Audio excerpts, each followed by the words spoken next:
Someone just asked, do you believe there's people who are too far gone in terms of bad morality and that they're irredeemable? And the answer is resoundingly no, I don't believe so at all.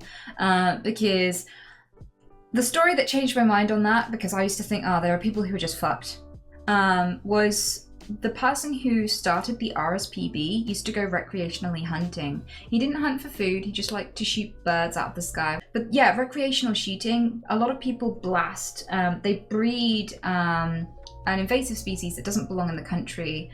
It's not grouse, it's pheasants, right? So people make pheasant pens, usually on dairy farms, and they shoot all of the wildlife for miles and miles and miles so nothing will eat their baby pheasants. They put them in pens, and then during a certain season they'll release them, and they'll pay young men to bat the bushes and stuff so that it startles the pheasants into the air, and they'll do all of this and decimate all of this wildlife just for a short season where they can blast them out of the sky with a gun.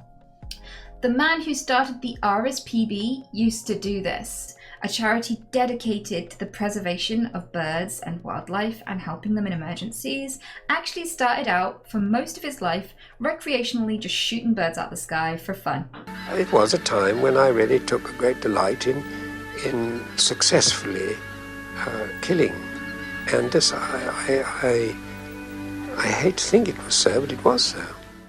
That's what he used to do for fun, right? And then one day he shot a pheasant and it landed on a little nub of grass in a marsh, and he couldn't reach it and neither could his dog. And so the poor pheasant died over the course of several days, 3 or 4 days. Every day he'd go out to hunt just for fun, just to see something die.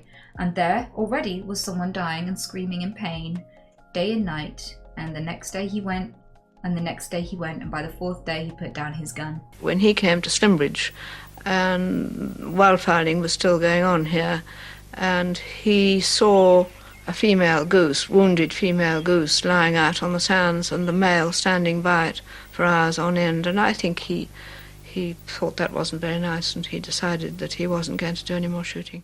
And he started the RSPB, and he started the first nature show that really kindled the UK's love of birds. And he would sit and he would paint in his little house, which had a massive window that overlooked the lake where he lived.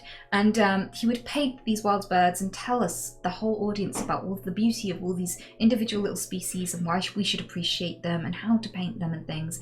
And it was like, we have in the UK a real fondness for animals, and we have a real fondness for nature shows, and the two kind of went hand in hand. Like, our passion for wildlife skyrocketed with nature shows, and he was one of the first. So he went from a sadist who liked seeing animals die for no reason to being the sole reason that many species exist today continually despite being threatened, and founding a huge national love for wildlife. That's an enormous U-turn from just one defining moment, and that's all it takes. In fact, many of the people who've caused the most devastation towards animals specifically have been the ones who've done the massive U-turn, because there's a huge fueler for love and compassion, which is guilt. Guilt can be a huge driver for positive change. The reason we hold on to mistakes that we've made in the past with pain is that we never make those mistakes again. And that guilt is a really powerful force that can catapult people in the right direction very suddenly. And so yeah, a lot of people who have done terrible things have been the sole reason a lot of beautiful things have happened thereafter.